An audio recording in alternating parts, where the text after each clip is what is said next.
ఒక ఊరిలో అహంకారంతో నిండిన అత్తగారు ఉండేవారు.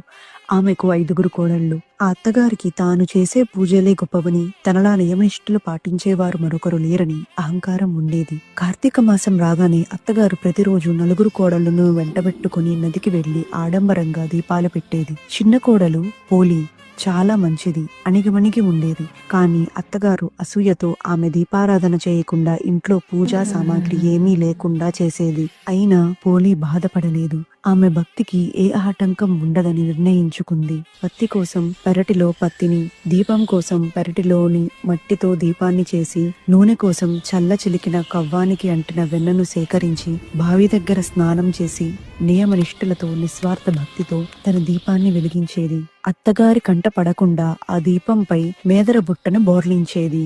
కార్తీక అమావాస్య రోజు వచ్చింది. అత్తా కోడళ్ళు నదీ స్నానం ముగించుకొని తిరిగి వస్తుండగా ఆకాశం